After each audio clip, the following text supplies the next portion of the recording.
A paz do Senhor para a sua vida. Mais uma vez nós nos encontramos para juntos aprendermos a palavra do Senhor. Compartilhe vídeo, se inscreva nesse canal. Eu estou sempre gravando comentários bíblicos e com certeza você estará contribuindo com o reino de Deus. Já alcançamos cerca de 155 países através do canal PB Ailton Santana, Ministério Ampliando Fronteiras. Ailton Santana, Ministério Ampliando Fronteiras. Eu sempre envio para o Facebook Ailton Santana e Ailton S. Silva, e sempre eu coloco o link do canal. Você clicando no link vai abrir o canal e você vai ver vários vídeos, mais de 150 vídeos falando de assuntos diversos. Hoje eu quero falar sobre se é possível o justo mendigar o pão. Porque o salmista Davi, em Salmo 37, versículo 5, ele fala que ele foi moço, agora estava velho, mas jamais viu um justo desamparado, nem sua descendência mendigar um pão. Entretanto, em Lucas capítulo 16, versículo 20, fala de um certo homem que mendigava. Um homem, aqui diz assim, o escritor, eu vou ler aqui uma nota que diz assim: Davi diz, jamais viu um justo desamparado, nem sua descendência mendigar o pão.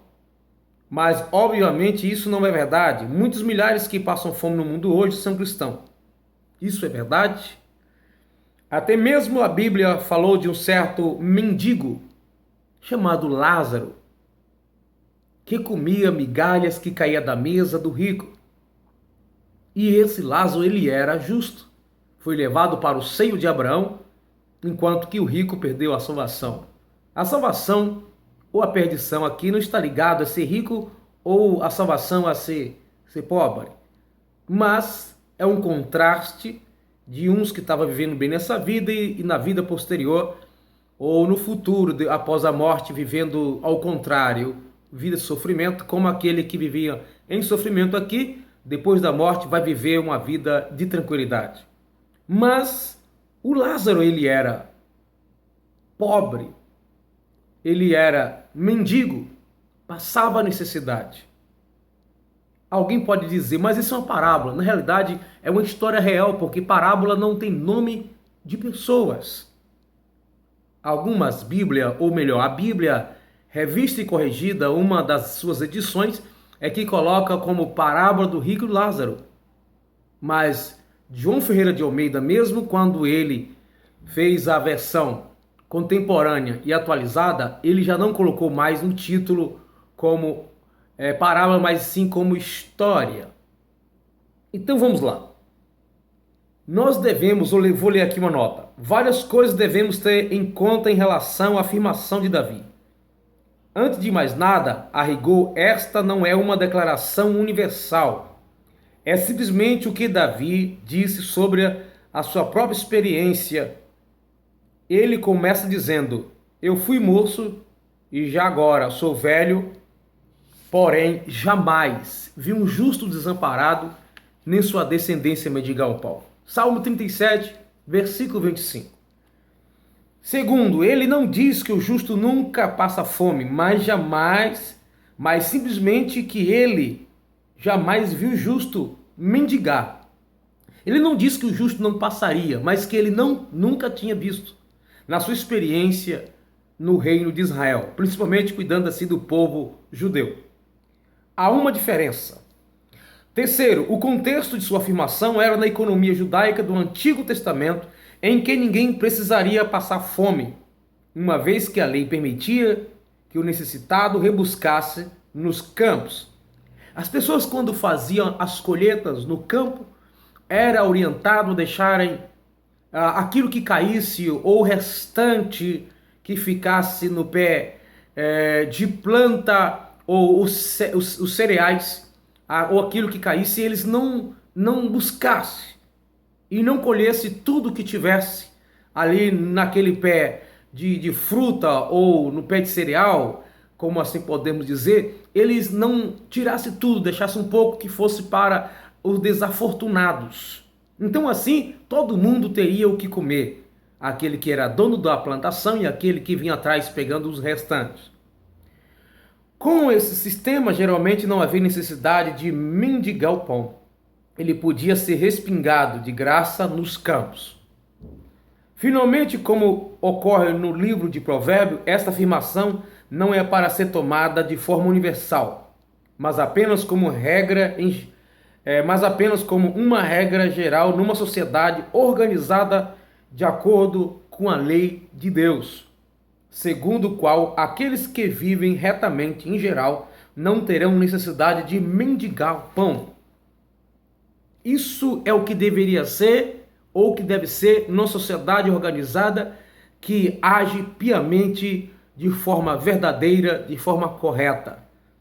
Nós podemos ler que o próprio apóstolo Paulo admitiu passar necessidade. Em Filipenses capítulo 4, versículo 12 diz assim: sei estar batido e sei também ser tem abundância. Em toda maneira, em todas as coisas estou instruído, tanto a ter fartura, como a ter fome, tanto ter abundância, como padecer necessidades. Então veja que o apóstolo Paulo diz que ele estava instruído, ele aprendeu a viver nessas circunstâncias, em que muitas pessoas vivendo hoje pensariam que estava em pecado ou falta de fé, por algum momento passar por necessidade. O apóstolo Paulo chega a falar em Romanos que nem a fome, nem a nudez, nem espada, nada dessa vida nos separará do amor de Deus que está em Cristo Jesus, dizendo que é possível o cristão passar fome, passar nudez, assim como ficar enfermo, assim como fazer algum projeto e aquele projeto dá errado. Em Eclesiastes diz que tudo que se sucede ao ímpio, sucede também ao justo. Então, é claro que um cristão pode passar necessidades por causa das circunstâncias do mundo. Por exemplo, na África, tem lugares em que as pessoas passam necessidade literalmente. E ali existem muitos cristãos. Existem muitas pessoas que são servas de Deus e estão em meio àqueles que estão passando fome. Contudo, a gente sabe que morrem pessoas diariamente na África por causa de falta de alimento, a seca e outras privações. E ali estão os cristãos. Da mesma forma, em caso de desastre, quando vem avalanches, quando acontece tsunamis, tem muitas igrejas, muitos servos de Deus que são levados, muitos deles padecem juntamente com os ímpios.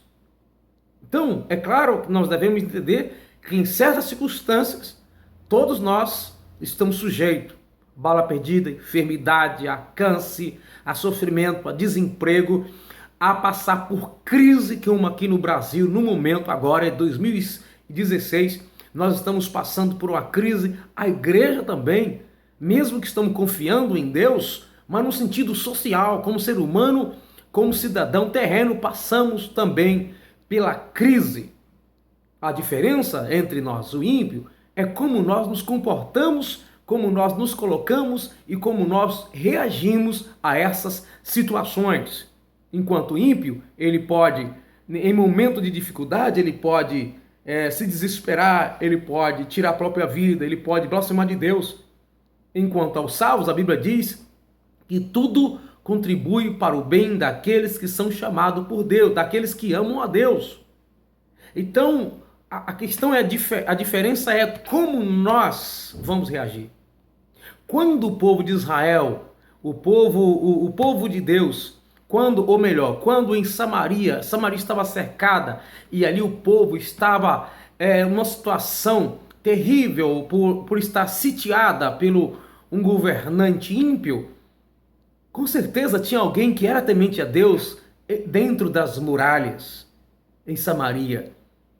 Mas eles todos estavam passando a mesma situação, a ponto de mulheres combinar entre si em uma comer o filho da outra num dia e depois pegar o filho da outra para se alimentar. Para chegar a essa situação é porque está mesmo passando fome. Paulo disse que passou por várias situações de fome, de nudez, de perseguição entre irmãos, em todas as áreas. Alguém pode dizer, mas a Bíblia diz que tudo que pedir oração, crendo recebereis. Esse tudo nós não podemos entender de forma universal. Porque existem coisas que nós sabemos que se pedimos a Deus, Ele não vai nos conceder. Agora, é o próprio homem, com as suas situações, com seus pecados, às vezes não particular, mas no sentido do mundo, de um governo, de um Estado. Fazemos parte de uma situação precária no nosso mundo hoje. O contexto que estamos inseridos, ele é problemático. E é dentro desse contexto que nós vivemos como servo de Deus. Então, nós devemos entender que há momento que passamos sim por dificuldade. O próprio Jesus, na cruz do Calvário, disse: Pai, por que me desamparastes? Paulo disse que orou a Deus 3 vezes, dizendo: tira de mim o espinho da carne. E Deus apenas disse para ele: a minha graça te basta. Moisés pediu para entrar na terra prometida e Deus disse para ele: não me fale mais nisso. O apóstolo Paulo, o homem que era muito usado por Deus, saindo de um lugar para outro, ele disse que tinha deixado um certo irmão enfermo de onde ele saiu. Provavelmente, Paulo deve ter orado por ele para Deus curar. Então, amados, precisamos entender, por ser justo ou ser salvos, não estamos livres de passar por momentos de dificuldades aqui na terra. A diferença, repito, está como eu me comporto.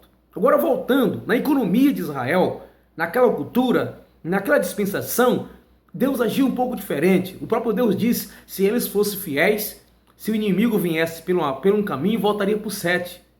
A igreja fiel é assim que acontece? O inimigo que quer estar longe de uma igreja fiel, ou ele quer estar perto para perseguir? Na dispensação era diferente. O inimigo deles era o próprio homem. Hoje, o nosso inimigo é Satanás, usando pessoas para nos perseguir. A Bíblia diz que aquele que quiser viver justamente sofrerá perseguições por causa da sua fidelidade. Enquanto que em Israel, a Bíblia diz que Deus falou que se eles forem fiéis, que ele tiraria todas as doenças do meio deles. No Novo Testamento nós não temos essa promessa. Então há uma diferença do Antigo Testamento para o Novo Testamento. Hoje nós entendemos o sentido mais universal, como é que Deus lida com a humanidade. E sem contar que no Antigo Testamento está lidando diretamente com a nação judaica, um povo escolhido, não que nós não sejamos, mas Deus sempre tratou Israel de forma diferenciada, pois através dele, o evangelho deles, o povo de Israel, através desse povo, Deus propagou o evangelho, através dele veio Cristo, o Salvador do mundo. Precisamos entender. Passarmos talvez por essas agruras da vida não significa que Deus deixou de nos amar. Porque lá em Romanos capítulo 8 diz que nada nos separará do amor de Deus que está em Cristo Jesus, o nosso Senhor. Isso é que importa. Se você estiver passando por necessidade, Deus não está deixando você, te abandonando, dizendo que não te ama. Tem muitas circunstâncias que podem levar a isso. Mas Ele vai te dar, Ele vai entrar com providência. Você está passando por um momento de dificuldade, de provações, essas coisas acontecem mesmo. Mas o Senhor está com você. Jesus diz: eis que estou convosco todos os dias até a consumação do século. Ele diz que neste mundo teremos tribulações. E isso envolve todas as áreas. Mas que estivéssemos ânimo. Então, amados irmãos, nós que somos servos de Deus precisamos entender, por sermos fiéis, não estamos livres de passar necessidade, de passarmos até fome. Lembre-se bem, na história do cristianismo, na história da igreja, muitas pessoas passaram por situações muito graves, mas eles não deixaram se abater por isso, porque sabiam que a circunstância estava sendo prejudicial a ele, mas que Cristo estava do seu lado e muito em breve eles estariam com Cristo na glória. Que Deus abençoe a sua vida Que Deus abençoe o nosso coração. E não vamos viver uma vida perturbada, preocupada com prosperidade financeira e com riqueza. Deus pode fazer tudo isso, mas a nossa vida não se constitui nos nossos bens materiais, mas na glória que há de ser revelada. Nenhuma tribulação dessa vida pode ser comparada com aquilo que Deus tem preparado para nós. Lembre-se bem, o que você está passando, vai chegar um dia que tudo isso vai cessar. O que importa é que Deus tem um mundo melhor para nós. Deus tem uma vida melhor para nós. Se não herdarmos ela aqui na terra, na glória, teremos ela em sua plenitude. Deus abençoe a sua vida. Não se preocupe, o Senhor está com você.